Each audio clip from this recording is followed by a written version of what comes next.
campaign action after the wife of Sergeant David Johnson confirmed Monday morning that she was indeed upset by Donald Trump's phone call to her and his inability to remember her husband's name. Trump immediately took to Twitter to say Maisha Johnson was lying.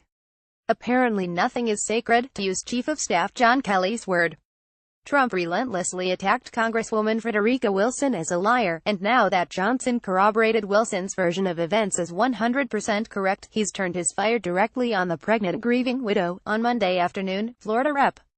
Francis Rooney had 3 chances, video below, in an appearance with MSNBC host Steve Gurnotsky, to say the president's actions were completely inappropriate, but he just couldn't bring himself to do it.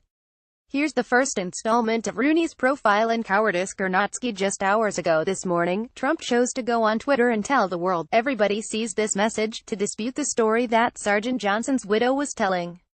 Do you think that's a presidential action on his part? Rooney: well, I'm sure it was a terribly emotional situation for the president to have to call the family of this poor young man whose life was taken from him.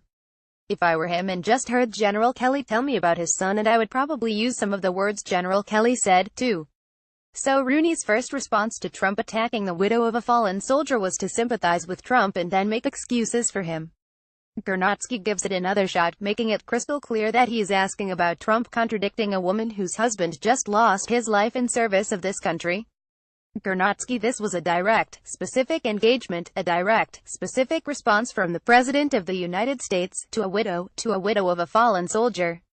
I can tell you, I can't think of an example of when a President of the United States directly contesting the version of events told by a family member, a grieving family member, of a fallen soldier. Do you consider that an acceptable thing for him to be doing? Rooney: well, there seems to be a difference of opinion of the tonality with which the words were delivered, and I can't comment on what that would be.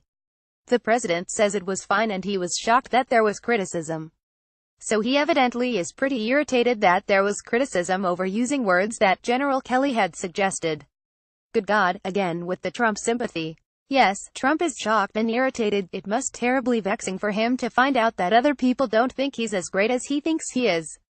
In fact, the notion that there is any version of events other than his own must be simply mind-blowing, as it appears to be for Rooney too.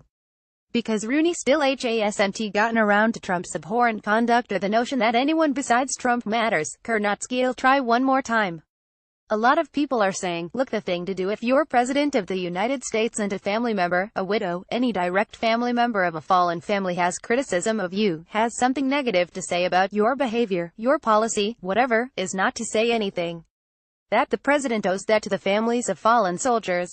Do you share that view, or do you think, no, this is fair game?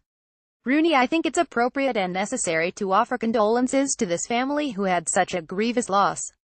And if there was a misunderstanding, it might not be a bad idea to continue to make sure that these people realize that the government of the United States shares their pain and thanks this young man for his service to his country. Finally, Rooney remembers there's someone besides Trump and Kelly in this equation, the woman who actually lost her husband and is now pregnant with his child. Yes, her, Maisha Johnson. She counts too, finally. But apparently not enough for Rooney to actually say what he should have said immediately following Gurnotsky's first question. It's never presidential to attack a member of a Gold Star family. Never. And the White House should absolutely apologize to a woman who has made a greater sacrifice in defense of this country than most Americans will ever make. It's beyond disgraceful that Rooney had 3 tries to get that right, and the best he could do was to finally say that it might not be a bad idea to contact the Johnson family again and make certain they know the U.S. government appreciates their sacrifice. Watch Rooney's profile in cowardice.